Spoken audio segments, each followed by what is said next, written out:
اب جب یہ کردار سازی ہو، دوسرا مرحلہ کیا ہے؟ وَاعْتَصِمُوا بِحَبْلِ اللَّهِ جَمِيعًا وَلَا تَفَرَّقُوا، ایک اجتماعیت اختیار کرو، اللہ کی رسی کو مضبوطی سے تھام لو مل جل کر، اور تفرقے میں مت پڑو۔ یہاں چونکہ اس سے پہلے جو رکوع ختم ہوا ہے وَمَن يَعْتَصِم بِاللَّهِ، جو اللہ تعالیٰ سے چمٹ جائے، اللہ کی حفاظت میں آ جائے، فَقَدْ هُدِيَ إِلَىٰ صِرَاطٍ مُسْتَقِيمٍ۔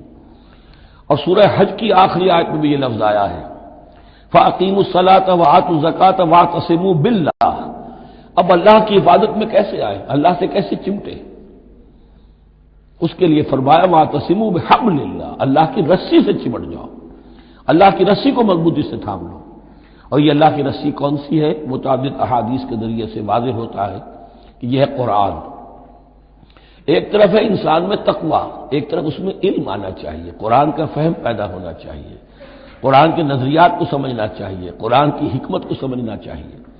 انسانوں میں اجتماعیت جو ہے وہ جانوروں کے گلوں کی طرح نہیں ہو سکتی کہ بھیڑ بکریوں کا ایک بڑا ریوڑ ہے اور ایک چرواہا جو ہے وہ لکڑی لے کر ان کو سب کو ایک ڈسپلن میں لیے ہوئے ہے۔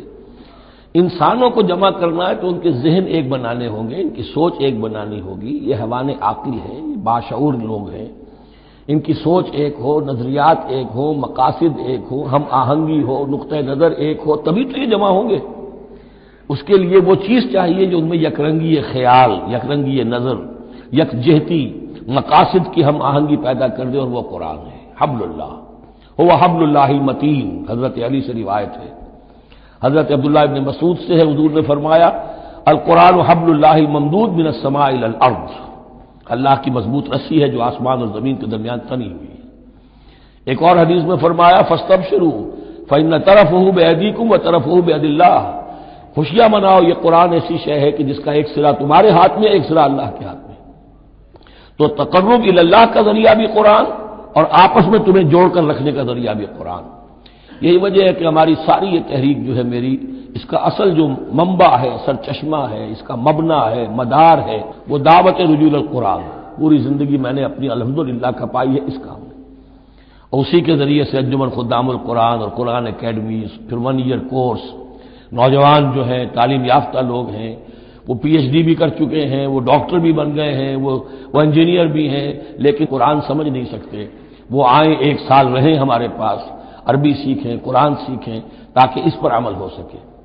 تو دوسرا نقطہ ہوا واعتصموا بحبل اللہ جمیعا ولا تفرقوا واذکروا نعمت اللہ علیکم اذ کنتم اعداء، اور ذرا یاد کرو جو اللہ کا انعام تم پر ہوا کہ تم تو ایک دوسرے کے دشمن تھے۔ فالف بین قلوبکم، تو اللہ نے تمہارے دلوں کے اندر الفت پیدا کر دی۔ فاصبحتم بنعمتہ اخوانا، تم اللہ کے فضل و کرم سے بھائی بھائی بن گئے۔ یہ یہاں گویا کہ اولین مخاطب یہاں انصار ہیں۔ ان کے جو 2 قبیلے تھے اوس اور خزرج، وہ آپس میں لڑتے آ رہے تھے 100 برس سے، خاندانی دشمنیاں چلی آ رہی تھی، قتل کے بعد قتل، ادھر کا قتل ادھر کا قتل۔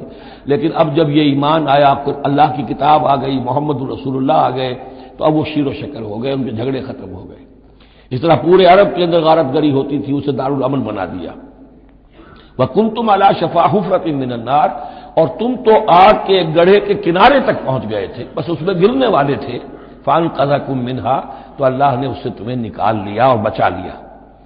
كَذَٰلِكَ يُبَيِّنُ اللَّهُ لَكُمْ آيَاتِهِ لَعَلَّكُمْ تَهْتَدُونَ، اس طرح اللہ تعالیٰ اپنی آیات تمہارے لیے واضح کر رہا ہے تاکہ تم راہ پاؤ، صحیح راہ پر قائم رہو۔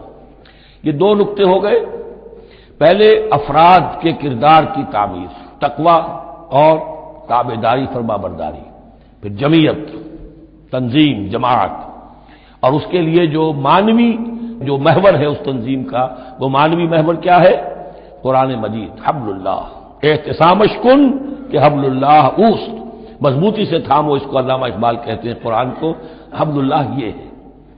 اب یہ جو حبل اللہ، اور جو اس کے لیے ظاہری شکل بنے گی، وہ بھی اس صورت میں ہم پڑھ چکے ہیں، من انصاری اللہ، کہ کوئی اللہ کا بندہ کھڑا ہو اور کہے کہ میں تو اس راستے پر چل رہا ہوں، اب کون ہے جو میرے ساتھ آتا ہے اور میرا مددگار بنتا ہے۔